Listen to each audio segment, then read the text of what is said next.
Merci beaucoup. Madame Mazet, je vous en prie. Monsieur le maire, mesdames et messieurs, cette délibération nécessiterait de grandes explications de texte, y compris sur la position de madame Menouj, candidate La République En Marche aux éditions législatives. Mais en 5 minutes de parole, je n'aurai pas le temps. Le vœu présenté est bien évidemment le reflet de bonnes intentions théoriques. Mais avant que vous ne sortiez votre petit lexique de parfait communiste et que vous ne nous affubliez des pires qualificatifs comme à l'accoutumée, quand la droite et le centre expriment une position différente, je vous rappelle que vous n'avez jamais pu nous reprocher le moindre propos discriminatoire, que Montreuil Libre s'inscrit dans une droite et un centre progressiste et humaniste. Ces précautions étant prises, inutiles bien sûr, je le sais, revenons au principe de réalité. Personne ne souhaite ici que des gens souffrent et se trouvent démunis. Mais Montreuil veut toujours se substituer soit à l'État, soit carrément à l'Europe. Je resterai dans le champ de compétences strictement montreuillois, car on sait que le problème des migrants retombera sur les élus locaux. C'est une question de quelques années qui arriveront très très vite et qui sont déjà là d'ailleurs. Vous évoquez un principe d'accueil inconditionnel, et si nous ne le suivons pas, c'est que nous avons choisi l'option sécuritaire.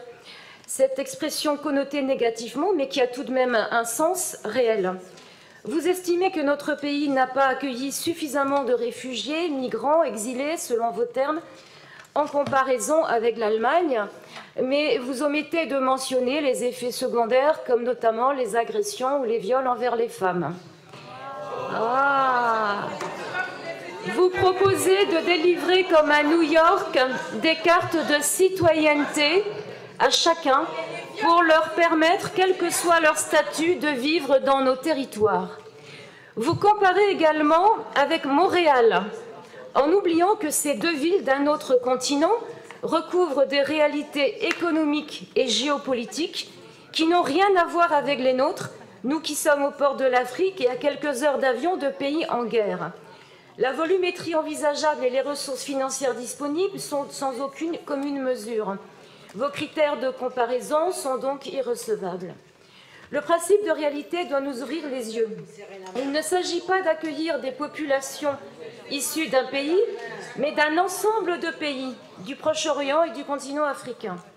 De plus, votre analyse est erronée quand vous évoquez que la plupart des migrants sont en situation de transit ou de volonté de retour chez eux. Il ne s'agit pas là d'une présence temporaire, comme vous l'écrivez. Et ceux qui viennent d'arriver ne vont pas rentrer chez eux, et la Grande-Bretagne finira aussi par exprimer ses limites. Pour être une ville d'accueil, il faut en avoir les possibilités. Madame Quétin, un peu de respect ne vous fera pas de mal. Nous sommes archi-endettés. 7000 personnes attendent déjà un logement social. Vous évoquez des hébergements inconditionnels. Qu'allez-vous faire? Monsieur le maire, avant d'assurer protection aux migrants ou aux réfugiés, vous la devez d'abord à votre population montreuilloise. N'interprétez pas, Madame Quéta, vous savez très bien. On sait... Je n'ai jamais dit ça, Madame Quéta. Mais retournez dans la vôtre, qu'est-ce que vous voulez que je vous dise, moi? On sait ce que donnent les campements sauvages. Monsieur le maire, vous pourriez mettre de l'ordre dans votre assemblée de temps en temps. Les marées humaines de la porte de la Chapelle sont composées à minima de 99% d'hommes, de jeunes hommes. Vous ne pourrez pas dire que vous accueillerez des familles. Vous accueillerez une population masculine dont seuls les jeunes seront intégrables par la voie du travail ou du mariage. Si ce vœu est symbolique, dont acte, je crains malheureusement que vous ayez à nouveau trouvé un sujet démagogique sans toutefois vous préoccuper de votre population. Vous savez bien évidemment que la maire de Paris, Anne Hidalgo, est empêtrée dans des problèmes de migrants, notamment dans le 18e arrondissement, que beaucoup d'habitants finissent par quitter, quitte à brader d'ailleurs leurs biens immobiliers.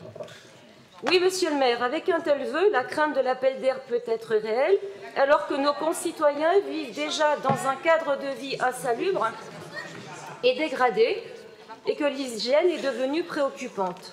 Oui, les Montreuillois veulent que leurs femmes et leurs filles soient en sécurité. Oui, le risque est réel que nous sentons investis d'une mission, vous n'alliez utiliser les fonds montreuillois pour servir cette cause extra-municipale. On ne peut pas éternellement faire des cadeaux avec l'argent des autres. Oui, le doute est permis quand on connaît la rapidité avec laquelle M. le Shaker vole régulièrement au secours de Mme Hidalgo. Espérons qu'il ne viendra pas l'idée lumineuse d'accueillir ces hommes migrants de la porte de la chapelle. Car croyez-moi, quand votre véhicule est bloqué au sens propre du terme par une marée d'hommes qui empêche la circulation, vous prenez conscience de l'ampleur du problème qui ne doit pas être reporté sur Montreuil. Nous vous interrogeons donc ce soir sur votre perception de vos réalités quotidiennes et votre contre cette délibération.